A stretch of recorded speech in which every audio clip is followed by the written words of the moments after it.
Good morning. Oh, Good good morning, John. afternoon. Thank For you. you, it's afternoon now. Yeah. Yes. Thank you Oh, for accepting this time change. Yeah. no, it wasn't trying. Usually, at least the mornings this side, I'm not too busy because most of the lessons would be the afternoon, so it was fine. So on this note, last time when we've did our lesson at 10 a.m. Mauritius time, Yes. I very like it because I was very energetic and very fresh in the morning. Okay. Okay. So because when I work, I think the first 3 hours is very important for me because I try to do the maximum in the first 3 hours, and then I manage the rest of the day. I think same for me. I will prefer the morning slots because Yes. I'm very energetic In the morning. and fresh in the morning.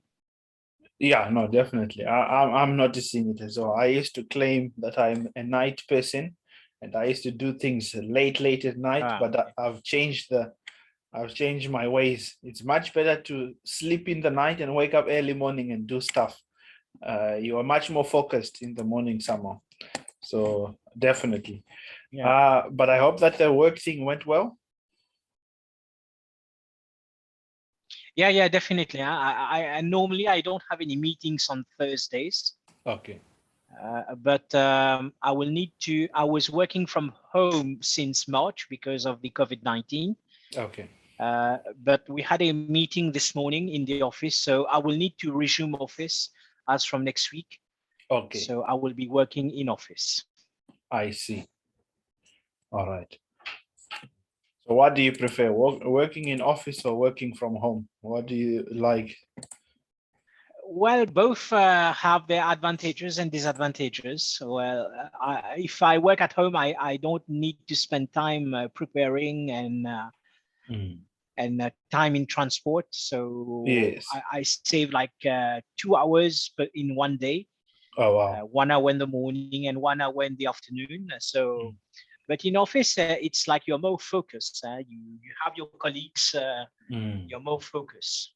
Definitely. Yeah. No, that's good. Okay, so let's go to our lesson today.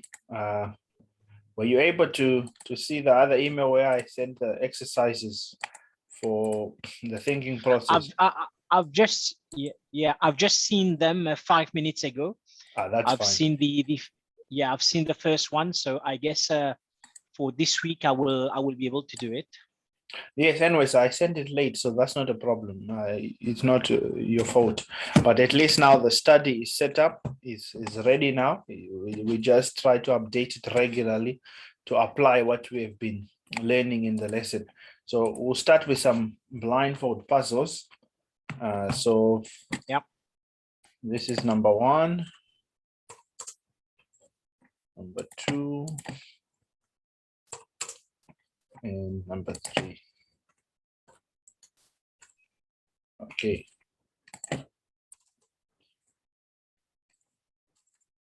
All right, so number 1, black to play. I need to make the thing smaller like this. There we go. So that it can be on the side of the board like this. Okay. So king d3 and pawn on b5. Okay. King d3 and pawn on b5. And then king e6, pawn b4, and rook c2. So it's black to play.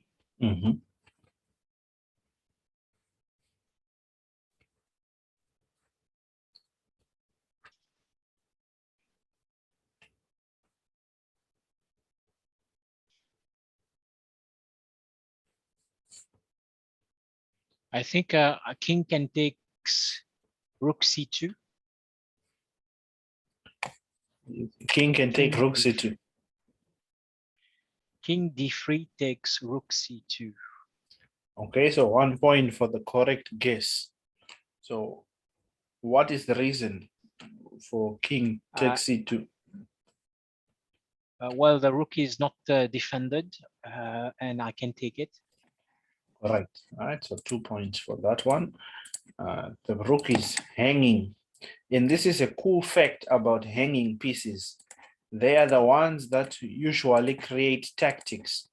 Hanging pieces have a strange way of dropping off. So it's always a good habit to defend all of your pieces. So in this position, correct, king captures on c2. And now white may even be losing this endgame. Right, but that is not our focus for now.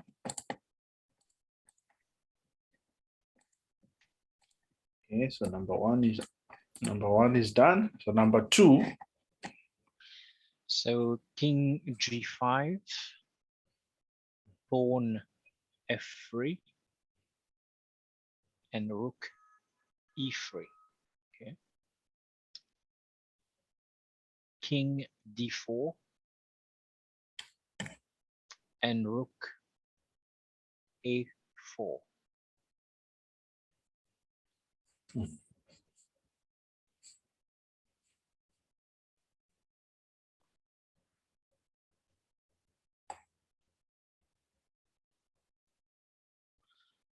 I think I'll place my rook on rook e4 to check the king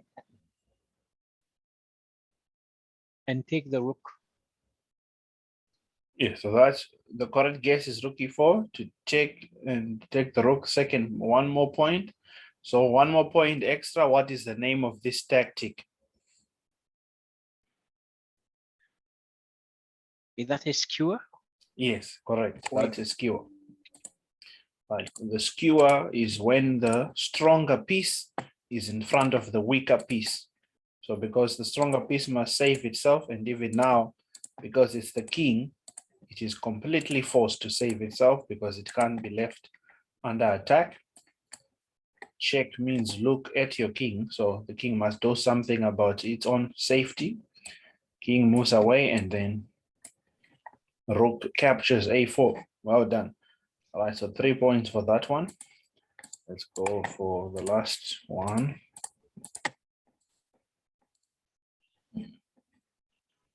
Wrong knots. Come back here on the notepad. There we go. Number 3. So black to play. So king b5, knight c5,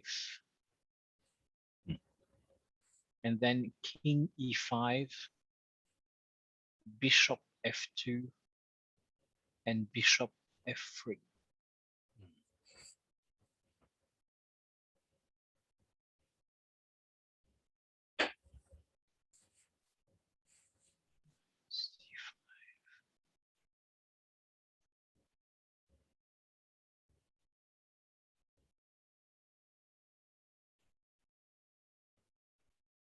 I think I'll play knight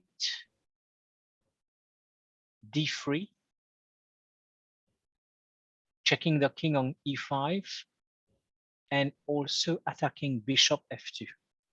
Yes, very good. So the correct guess, knight d3 check, attacking the king and the bishop. Another point. So what is the name of this tactic?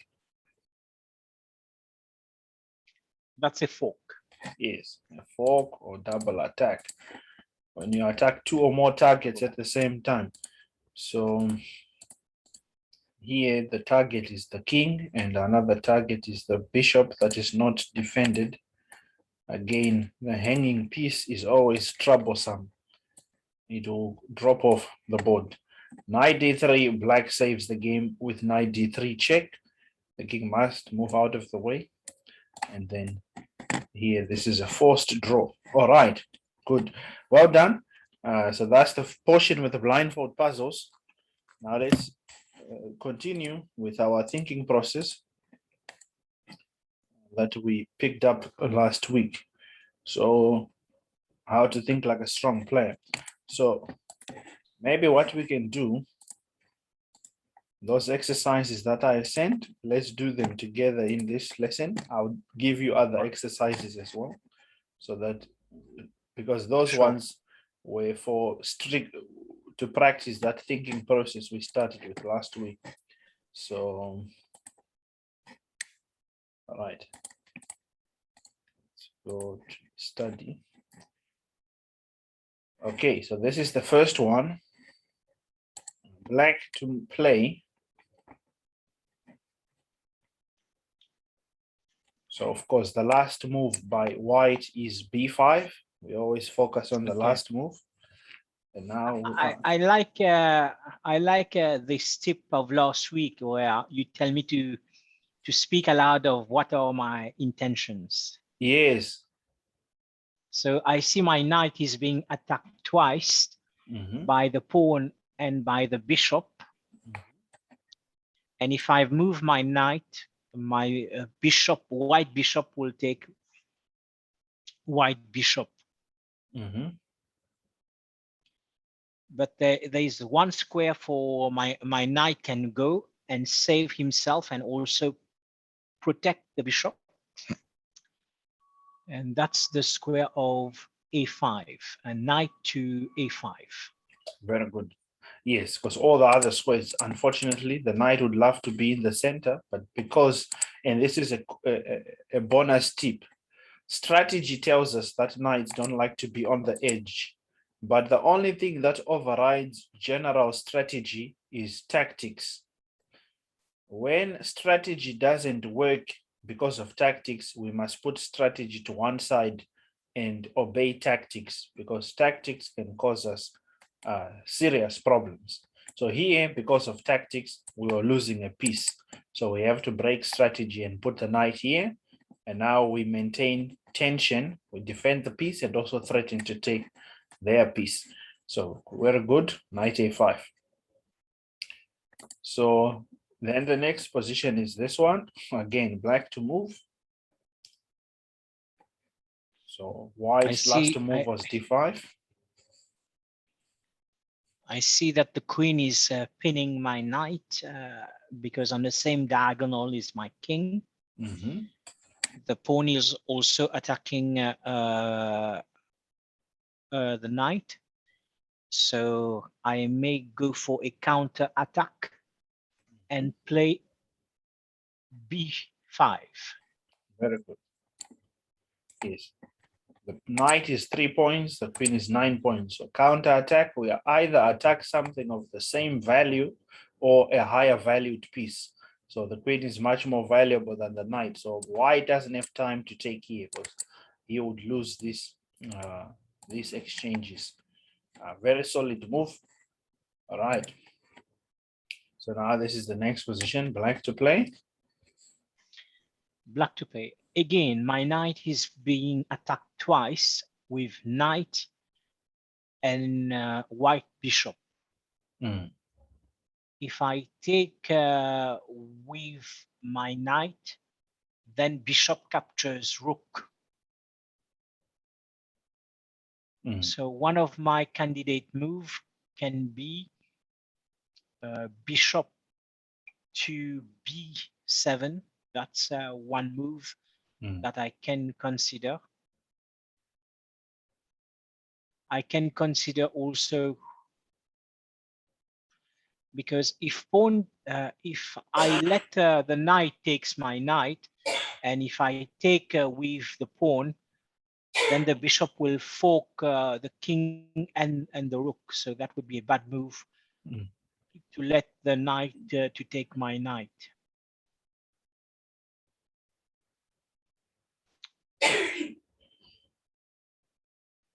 So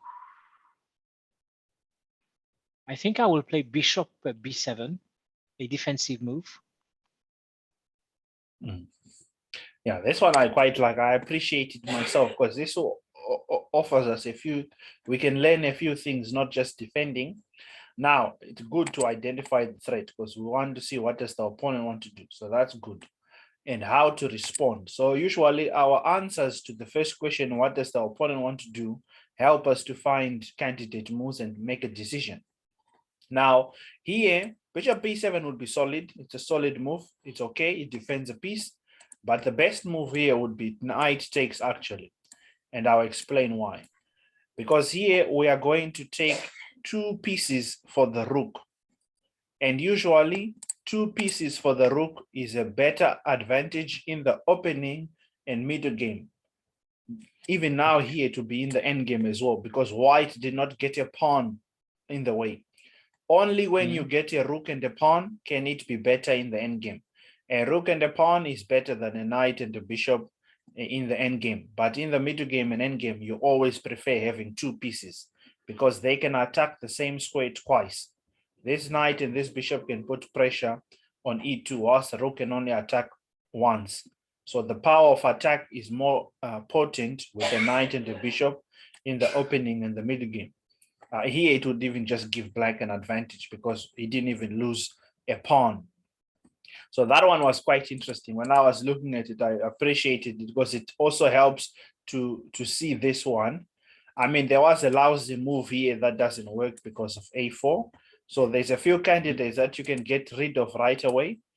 This one would be okay, but the best would be to take on e5. And this way, actually, black is up because of the 2 pieces for the rook.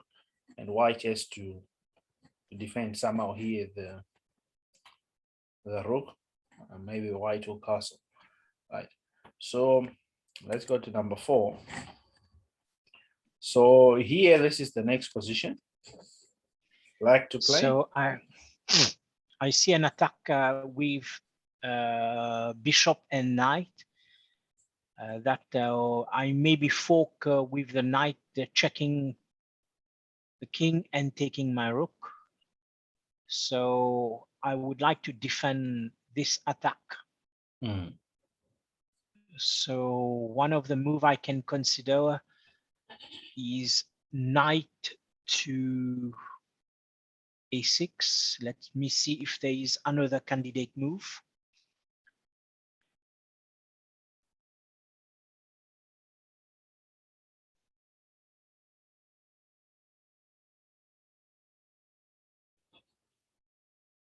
Yeah, I will play knight a6. Yes, very good. Yeah, this time knight a6 is necessary. Yeah, and this is even an this position even grandmasters played sometimes. It's the Verasov attack with white, where white starts this immediate knight b5, sort of misplacing our knight. And again, here to emphasize that point again, strategy tells us in the opening, develop your pieces towards the center. So that's what strategy would require for us to do. But here, because of tactics, we cannot respect strategy, because if we would respect tactics, strategy, and ignoring the tactics, then we would be in severe pain after knight takes c7, which wins material. That's why it's very important to always understand the balance between tactics and strategy. When people say I'm a tactical player, I'm not a strategical player, those two things actually don't make sense, because you must use both of them. They both work together. Strategy works when tactics cannot affect it, but tactics also cannot work if you don't follow good strategy in some positions. Okay, here black to play. Again, a double attack with the bishop and the pawn, threatening to take the knight.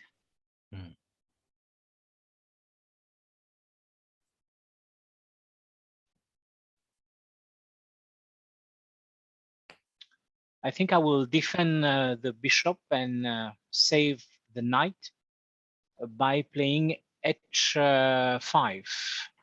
Yes. Knight to h5. Very good. Yes, knight h5 answers the question.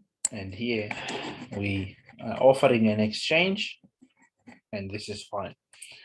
All right, the last one, black to play.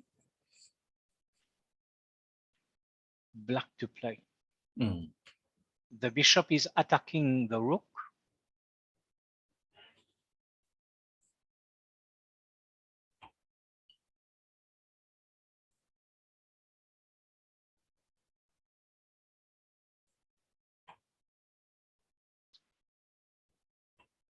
I can stop this attack by d5.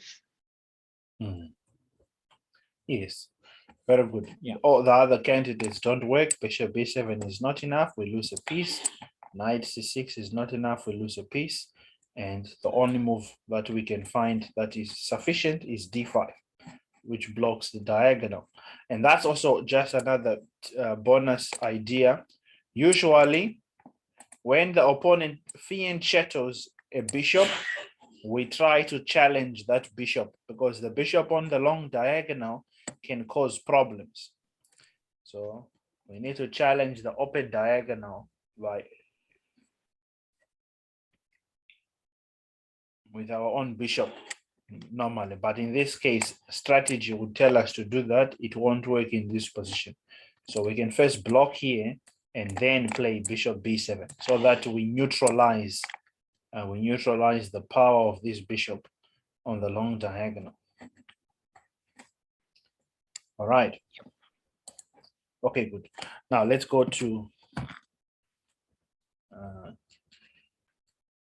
the next part of our how to think like a strong player. By the way, I took this idea from the International Chess School. They had their month one teaching called Think Like a Strong Player. So I just basically put how to think like a strong player as part of my own touch, but it was one of the things that they were saying. I think it's even one of the articles on their website that the thinking process is one of the most important things a chess player needs to get right. Because with the right thinking process, it will help you to play better chess. Which website is that? So the website is called Chess Master School, but the course they were naming it International Chess School. Okay. Yeah, I think they just made those ones. They made like year 1, year 2, year 3. I never really went through all of the things, but I went through select portions of it. But I think those were the 3 that I noticed. Yeah, so how to think like strong player. So today,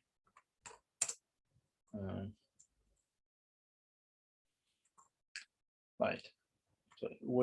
So for the first part, we're focusing mainly on what does the opponent want to do. So today we are going to insist on, is my move a blunder? Be careful before making a move.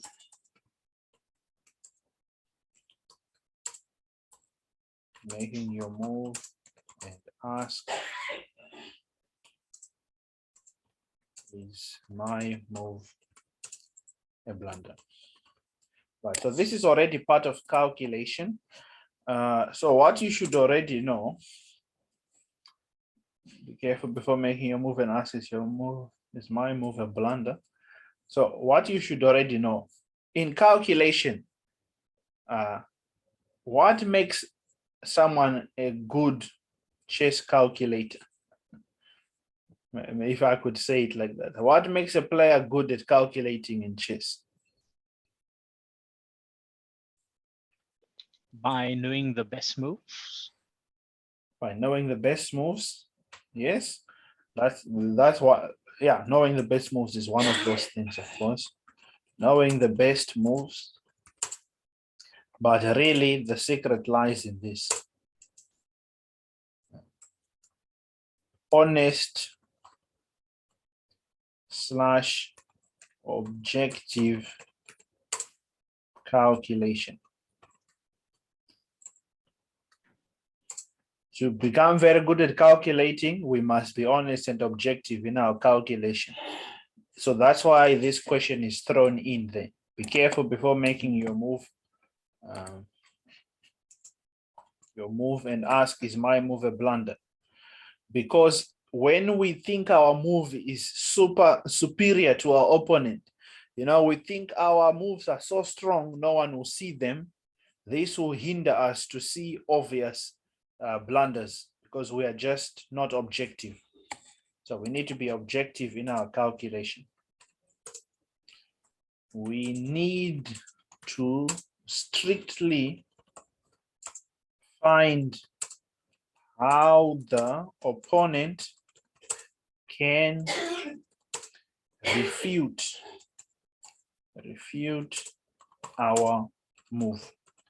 Now, what do you understand by the word refute? We need to strictly find how the opponent can refute our move. So how he will block or stop our after we play. So how he will answer back the reply to our move. Correct. Really, the simple word is how they can answer back our move. Refute is just a fancy word that grandmasters use, but how the opponent can answer back our move. It is very important to focus on this, so that when we do make a calculation, we don't just make a move that will be refuted in one move. We say that we are going to win by checkmate. Like I'll tell you a quick funny story. Some years ago in the Western Province Chess League, there were two players playing in the league, and one of the players was very excited about his position, and he shouted out loud that everyone could hear it. He said to his opponent, "Thank you for the point." So now he was thinking he's winning. So before his opponent could resign, he carefully looked at the position and replied back, "No, thank you for the point." It turned out he had made a mistake and he was the one losing. But he had been so excited that he's winning that he ended up being, and it was very loud. Everyone could hear it. It was a crazy experience. But that's usually the experience you have in chess, is that the opponent, we must respect the opponent, knowing that they also want to beat us. That's very important to remember, that the opponent is really trying to beat us. He's not really our friend in that sense.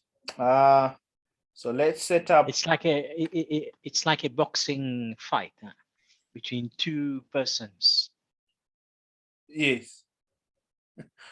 You can't just stand there, like what does it say? Who said this now? I think it was one of these famous boxers said that everyone has a plan until they are punched in the mouth. I think it was Mike Tyson who said, if I remember correctly. So that's usually the problem, is we all have a plan on the chessboard. We have a plan, we have ideas, we have strong moves that we want to play, but we can quickly be punched in the mouth if we don't do this step. Is my move a blunder? So we're going to practice that question by looking at a few examples. This one will probably be the one more interesting one we have, that is a bit complex, meaning there's a lot of pieces on the board. Not that it's very difficult, but there's just too many pieces. But usually these ideas, it's best to learn them in very simple, easy positions. But we'll start with this one because it's interesting. I think this is the structure. The pawns are right. The pieces are all there. And it is black to play. Black to play. Black. So imagine this is the Mauritius Open and you are playing with the black pieces. It's your turn to play in this position.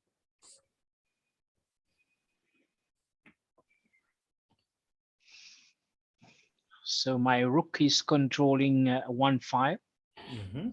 My bishop, my white bishop is on an open diagonal.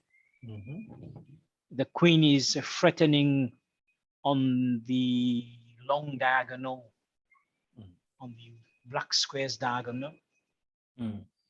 My knight is defended.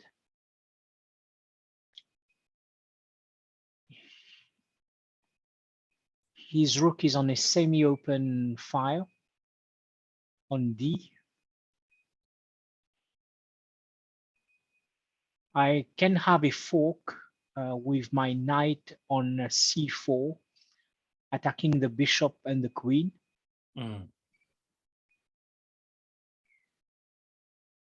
And if I move my knight to c4, it's protected by the rook. And also my bishop is attacking the pawn on b4. But then if he moves, if he moves the queen, I will take the bishop, eliminating the threat for the queen to come on g7. I think I can play knight c4. Okay, so that is your choice. Now,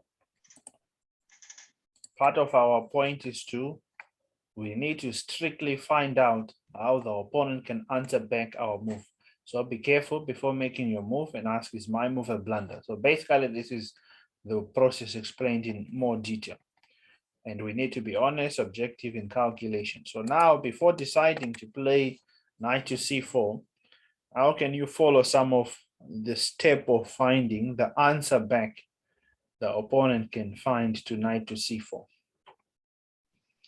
I think my opponent needs to move the queen, because else the knight will capture. So the queen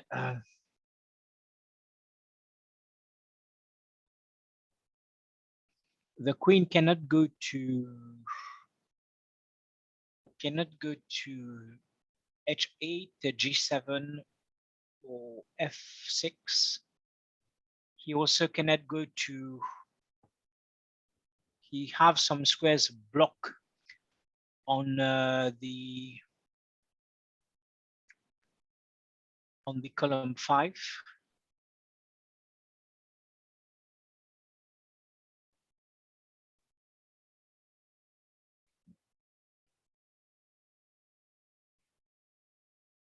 There's no check that he can do. There's no direct attack to my queen. So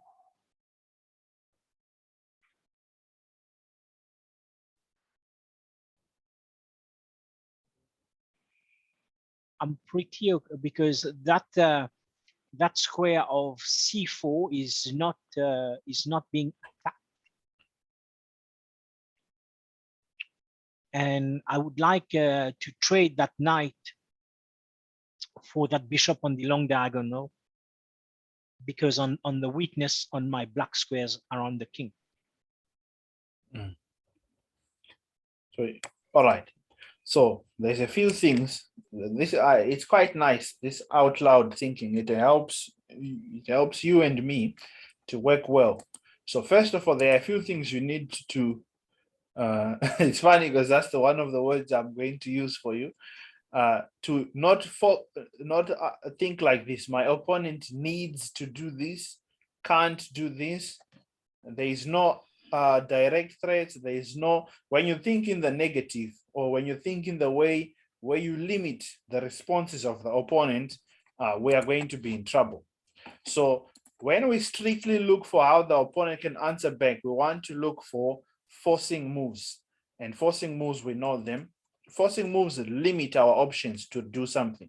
So checks is the number one. Check means look at your king. So you can't do anything but look to your king. And capture, our opponent captures a piece, we probably should capture back, otherwise we lose material and the game. And then threats of checkmate and winning material. So these are the kinds of things we need to strictly observe. Does the opponent have checks, captures, threats, mate, or winning material? So try to be very flexible in the thinking process about this honest and objective calculation, not to put limits on the opponent's moves like no, needs, must, can't, won't, because then our mind will be hindered to see some possibilities. So whenever we have to strictly look for the answer back, we can't really predict anything else except these things. So when you look for the answer back or the refutation, the answer back is the checks, the captures, the threats, mate, and winning material. Those are the only ones we can predict. Anything else we can't, because we are not able to guess a quiet move like king h1 or something like this. Only if it carries a serious threat afterwards. But if the moves does not fall in this category, we are not able to see it. And quite frankly, it's not very serious because it won't threaten us in any way. Now, with that information added, how can you look at this position with a fresh eye? So this is one thing that Grandmaster Jacob Agard teaches in one of his books. But calculation, I think it's excelling in chess calculation, to look at the position with a fresh eye. So now you look at it with a fresh eye and try to look for this possible way knight c4 won't work. Why is knight c4 a blunder? Try to think in that way. Why is knight c4 a blunder? He has one check on, we have two checks, one on g7, one on h8. Mm.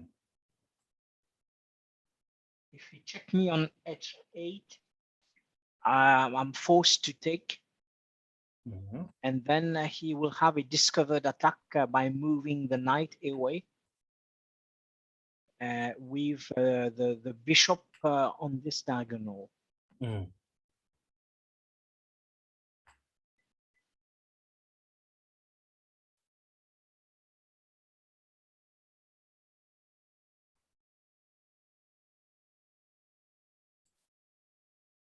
But then I could block with the pawn and the bishop. I could block the check. Mm-hmm.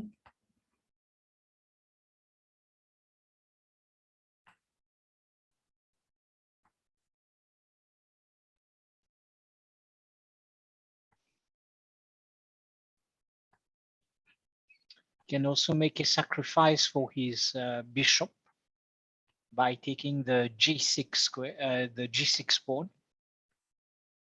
Mm-hmm. I will have two options, either by taking with h7 or with the pawn with f7. But let me focus on this attack. If queen checks on h8 and I'm forced to take back, so he will then move his knight so that he attacks me with the bishop. Now his knight can come to f5. Now f5 will block the squares on g7 and e7. Or the knight can take on e6, and then he will be attacking my rook on f8.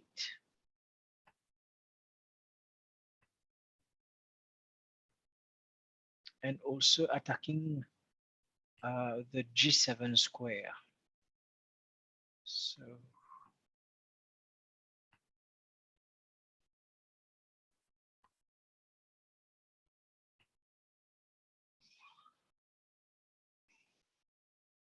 I can consider also the move f6.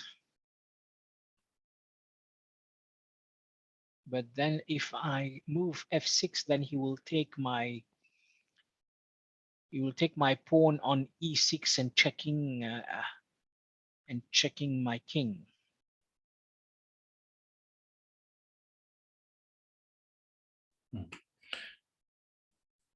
Okay, well, I appreciate this process. It's teaching me a lot, very instructive. And you've actually, when we actually do this, we stumble on the right answers. The right answer is f6. Black has to sacrifice this pawn, but because of this tactical pattern, also it has shown me what we also need to look at. Is some of these things we need to see key games to help us to know it, and also tactical combinations. So the correct answer would be, if I play knight c4 now. If I play knight c4, which looks like, come on, this is a piece, double attack time.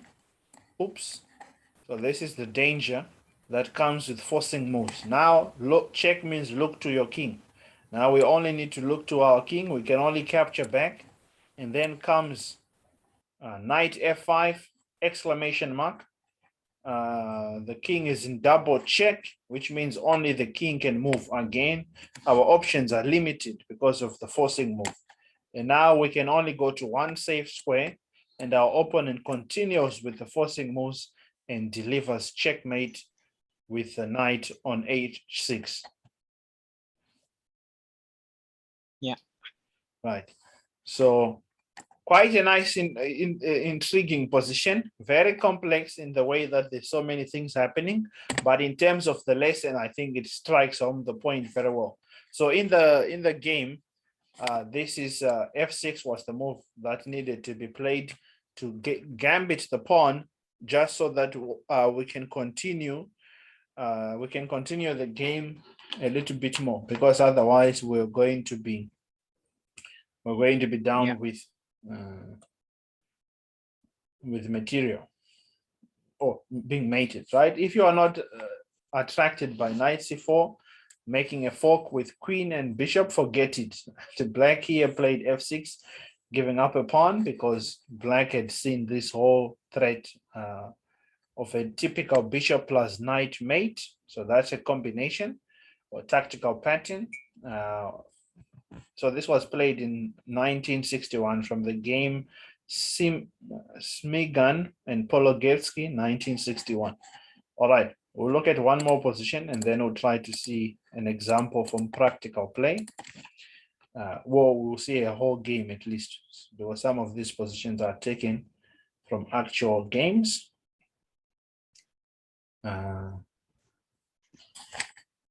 So I hope at least you appreciate a little bit the process of finding the answer back that the opponent can make.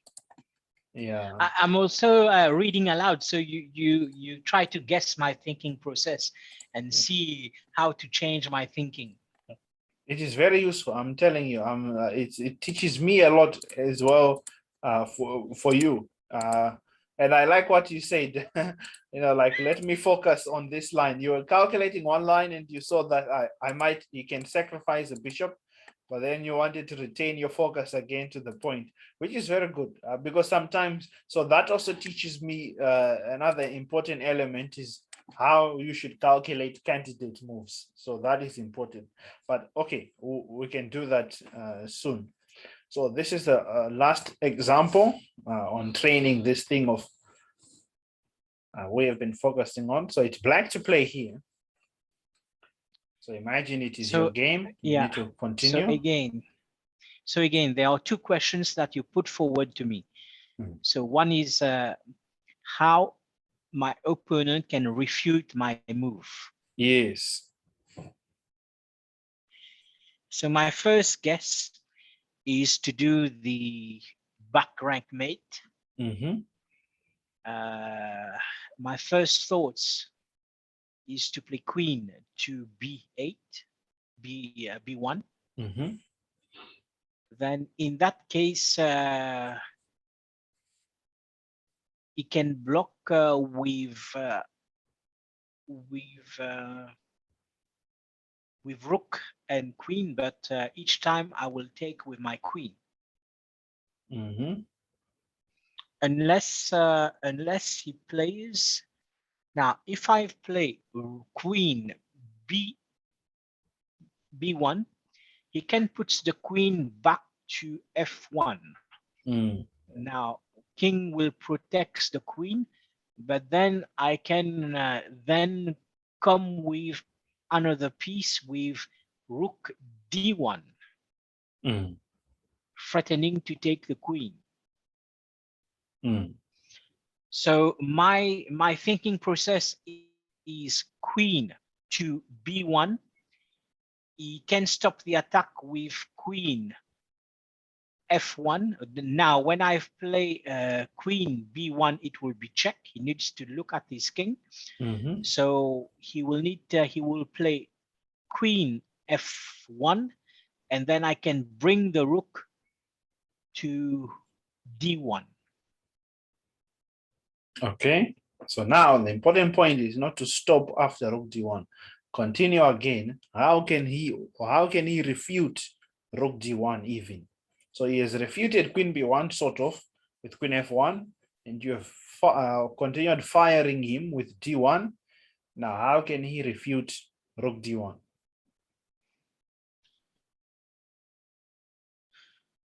So he can bring his rook back from c3 to c1, blocking the line between the rook and the queen, but I can take. His queen can also take the rook, but then my queen will take back.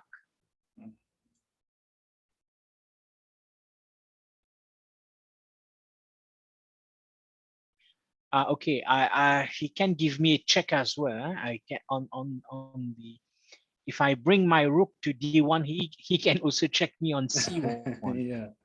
On c8. Yes. Yeah, on c8.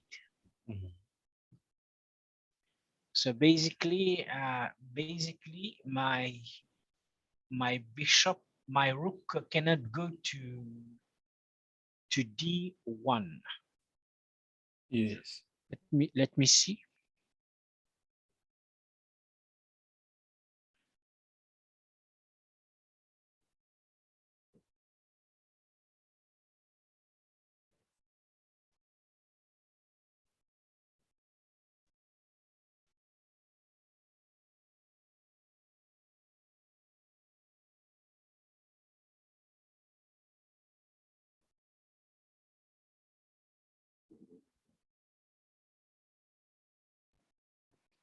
I can make a deflection by moving queen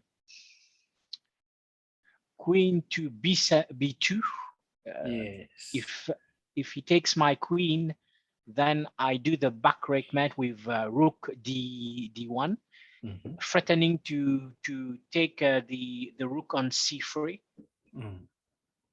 That can work, because if he don't take, if I put queen on b2 and he does not take, then I will take the rook. Now, if he takes, then I put rook on rook on d1, and it's a mate. Very good. Well done. Well done. Good job. That is correct. Well done. And but of course, you see, it took hard work, and that's how it works really with calculation and thinking process. It takes effort, and because if we try to shortcut it, then we'll run into sad news like this a lot. Oops, you know, the forcing move always counts. Check, we need to look to our king, and now it's a pity because it's made for us as well. So we have to bring the rook down, and we would be checkmated even. So that won't go well. But because we had seen that there is a refutation, there's a very strong way to answer back, and you arrived at the best move, which was played in the game between Bernstein and Capablanca, 1914. Capablanca, who went on to become a world champion in the 1920s. So he found queen b2. In the actual game, white resigned. Bernstein resigned after queen b2 because he discovered that rook c8 trying to come up with a cheap trick. And now you see, even then, they are always trying to find a refutation.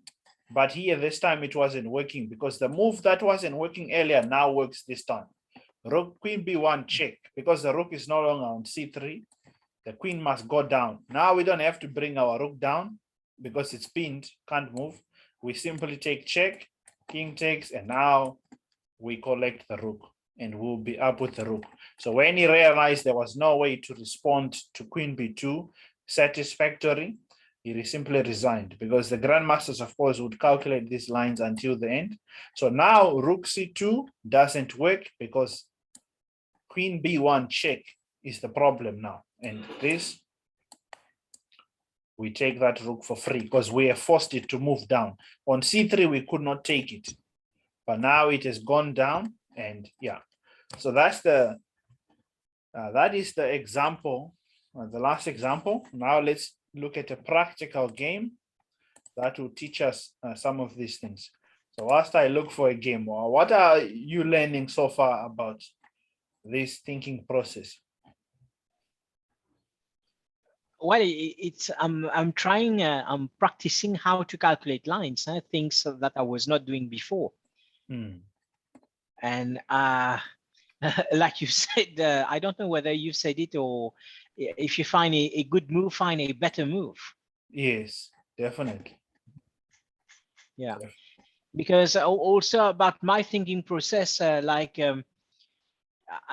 previously, like when I see an attacking move, like putting the queen on the back rank, I will go for it straight away without any other thinking. Now I may think twice before doing the things. That's good. I'm glad to hear that. Yeah, right. It's a very important lesson for all of us to think twice before making those moves. So let's just take one game here played again by Mr. Paul Charles Murphy, the American. Against I think it was against Harvitz. So Paul Murphy was playing with the white pieces, and we begin e4. This is all normal lines. Black plays for a passive opening, which gives white space advantage. Yeah, and also black's development is not ideal. The knight has to go away from the center because we have blocked it with our pawn. And usually this is a mistake. Pushing the pawns in front of on the side of the king is normally not good. So we'll rush through quickly what is not focused on the lesson. And then here, knight to g4, h3, attacking the knight. Knight to e5, threatening to take our queen. Must move away. The queen comes to e2, g5, pawn, bishop to g3, and rook g7. Now we see black is clearly trying to attack white. So black is saying, now I have two bishops. My bishop is aiming at you. My rook is now sort of aiming at the king. He wants to open up lines. And cause some attack against our king. The queen, in some ways, if this file should open, can be coming into the king, as well as the knight is very well placed in the center of the board. So the position, by just appearance, looks very good for black. So let's see what happened in the game. Knight f5, because weaknesses always cause problems. There is a weak square here. It can't be defended by pawns. So that always causes issues. And now the knight jumps. And now all of a sudden, it's actually white who's attacking to dislodge this knight in the center of the board. The rook prepares to bring his rook here. And now from Norway, it looked like black was the one who was attacking for mate, but it's actually white who's attacking for mate. And the opponent notices this. And now, of course, we must remove that very strong knight. The knight is taken. So in the nick of time, the position is completely changed. White is the one who is attacking everywhere on the board because of the superior piece placement, threatening a fork and having pressure against the king. And here, the opponent played queen to g8. This is an interesting moment. Now, the opponent is saying they had an idea because white was attacking the pawn on c7, threatening to make a fork. So now, instead of defending the pawn, black decided to come up with a trick of his own by playing queen to g8, threatening the simple removal of the defender, bishop b5, queen b5, rook g2, check. Now, our example is the opponent clearly did not strictly find how the opponent can answer back their move. looking, of course, for checks, captures, threats, and mate and winning material. So let's see how Mr. Paul Murphy answered here. Now, this is a bonus explanation.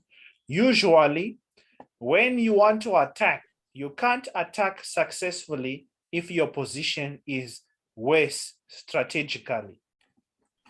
Because here, Black's position is bad strategically because he doesn't have enough pieces in the game that are placed well. So good tactics come from good strategy. So when your position is bad strategically, that should give you a hint that tactics can't be very successful. But he did not calculate far in these lines. Now let's see. Now, okay, before we continue to see what happened, how do you think White refuted this idea with Queen to G8? Because if we give White a bad move, say White plays a bad move, Black's idea was this, right? With all sorts of danger coming, threats of mate and whatnot, but just winning material as well, right? So that's what Black was hoping for. So how did White answer back this move, Queen to G8?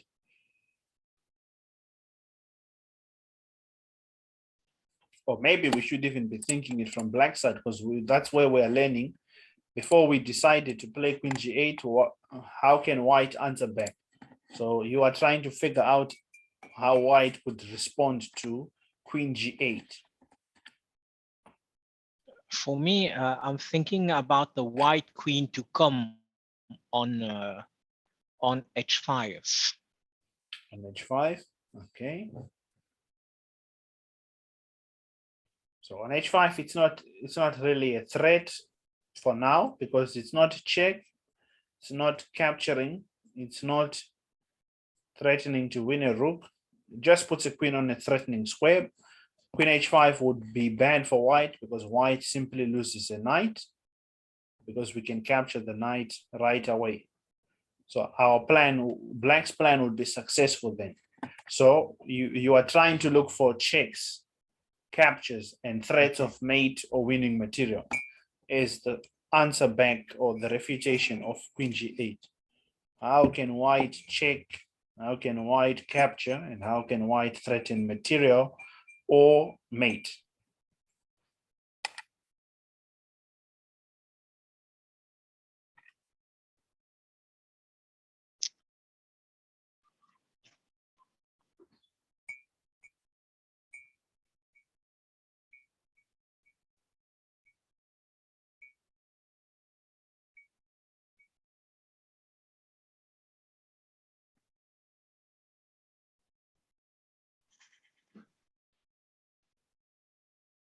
So my move as Black would be, like you said, bishop to take the knight on B5, then pinning the queen and the rook, but that bishop is not protected, so queen can take back.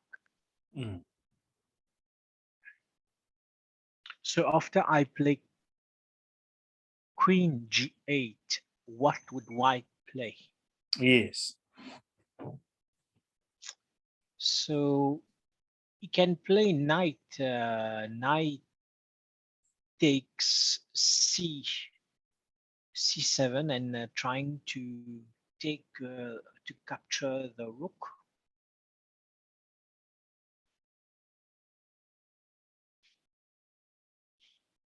Yeah. He can also play rook takes H7, forcing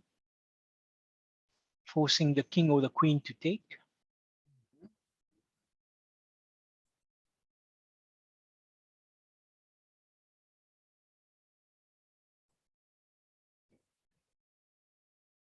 We can also play knight to H6, opening the file to the rook on F1.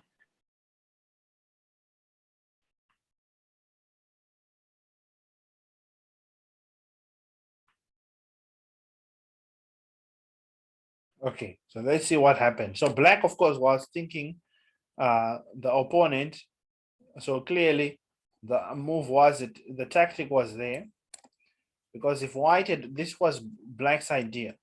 Black wanted white to take here on c7, and this was the plan that black had, rook to c8. And now the knight, of course, the knight can go to d5, but this would lose material,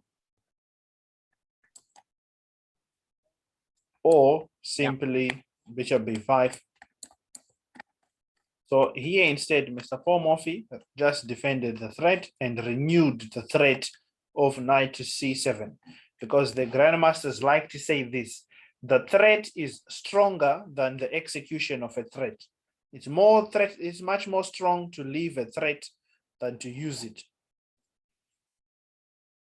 Threat is stronger than the execution of a threat. And now black still has to struggle. Finally, black chases this knight away. But now the pawn is up for grabs, because we have defended the trick that black had. And black here is just down with the pawn for nothing, really. Black has lost a pawn, his tactic has failed, and the rest of the game will play a little bit quicker. Black was even blundered a tactical mistake here. White sacrificed a pawn with a simple threat. If you take here, there's d6 in the position. But white basically won a pawn by refuting that trick earlier on. Black realized this and tried to defend the threat black has to defend h7. And white continued by expanding and defending his pawn. Bishop to f7, attacking the rook. Rook went to h5. Queen to e8, again with some one move threats potentially of sacking there if the queen wasn't defending the rook. But white finds c5 here with pressure to take and make a pass pawn. So this is the move that black did not respect. Or rook c5, they didn't see the refutation. Queen, rook takes check, king takes, queen h5 check, and now oops, right, oops, check, exclamation mark. The knight, the queen is overloaded. The queen is doing too many jobs. She's doing too many jobs. Sorry. Okay. The queen is defending two pieces at once, but the queen is overloaded. After knight takes here, the position is now losing, of course. This is terrible. I mean, the rook can't take on d6 because it's pinned to its queen. So it's just, it's a mess, and he resigned here. And the problem is the queen is still overloaded. It can't go anywhere because it's going to leave its own rook undefended, because our knight and our rook are attacking the f7 square. And here, black has just been overwhelmed. Wherever black goes, black will lose soon. If black plays, for instance, queen d7, then comes check. And as if black's troubles are not enough, how can white win very beautifully here in two moves? Two-move checkmate. Two-move checkmate for white.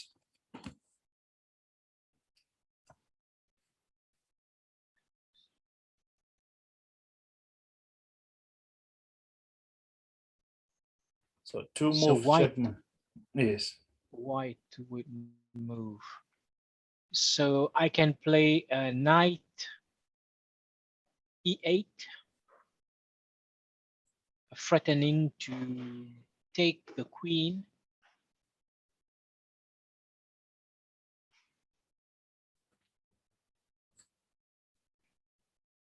Or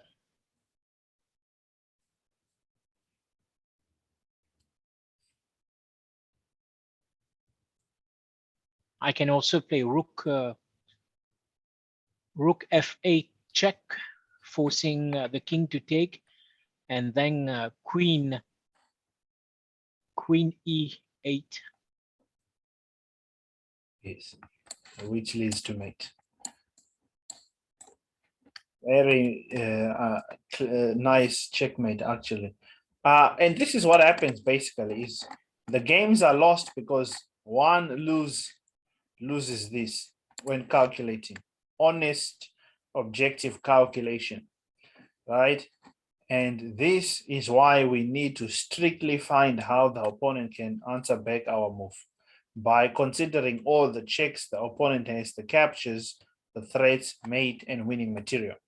Right, so I mentioned that I'll just highlight how to calculate lines. So usually we can use that position we looked at the end. So calculating lines must be done like this. When we always start by naming the candidates. So the candidate we look for checks. So we first name them briefly. Queen captures check is one candidate move. Rook f8 check is another candidate move. Queen f7 check, Queen e8 check, and all the checks. You name them, and then after you have named all the checks, you go by naming all the capture. There is a capture on b7 with a knight, and that's really the only capture we have. That's not a check. So now we look for threats. Threats to win material can be knight e4 attacks the rook, and knight f7 attacks, or knight e8. And now we start by calculating the ones that feel the most natural to us. But the habit is to name all the candidates to once. And then you start calculating, especially the ones that you can see to the end easily, the forcing moves. So of course here, when we have already considered rook f8 check, we can see that the evaluation, the final judgment is this line gives us checkmate. So it's the correct way to play. And we choose it without wasting time calculating all the other lines. So yeah. Okay, so this has been, that's been the lesson today. I'll open up the floor for any questions or comments that you might have. Maybe next week I would like to see one more example of the threat is stronger than the execution of the threat. Okay. I would like to see more in practice how it look like. Okay. Yeah, and same like last week, if you could send me the YouTube link and the notepad, that would be great for me to go back and review. All right. Review the videos. And I think we got started with light chess. I could see now the positions that you've put for me, and I can practice more. Okay. Yeah. Okay, great. But it's good. It's good. We are working on the thinking process. I'm starting to calculate moves, naming the candidates, naming the checks, and eliminating now from those candidates. See the continuations with what would be the most natural. Yes. Yeah. Yes. No, definitely. I think my thinking process is changing. Oh, that's good. I'm glad to hear that. Yes, and that's the most important thing is once we get the thinking process sorted, you'll definitely see improvement, because like I said, calculation is 99% of chess, as it's famously said, meaning 9 out of 10 times the person who wins calculates better. So if we become better at calculation, this will give us the confidence that we can play better than the opponent. Because when tactics happen, we are going to be ready. We are going to be ready to out-calculate the opponent, and the opponent will miss some things and will take advantage of that. So yeah, no, thank you so much. It was fun. I've learned a lot actually in this lesson, particularly about this habit of thinking out loud. I should be doing it myself. I think I'll learn a lot about my thinking process, because you can improve a lot by thinking out loud. It's quite remarkable. So yeah, no, thank you. Oh, by the way, I wanted to ask if it's okay with you, could I maybe take clips of the lesson to use as a promo? Yeah. Okay, not the whole video, of course. Clips, yeah, just definitely. Yeah. Okay, great. And also next week, so we keep the same time at 8 a.m. RSA. Right, 10 o'clock my time. Yes. Yeah, and if I get stuck, then I'll do the same thing. I'll put it at 11 RSA. You can let me know. Yeah, that's not a problem. Yeah, but for I confirm for next week it will be at 8 a.m. RSA at 10 a.m. Mauritius time.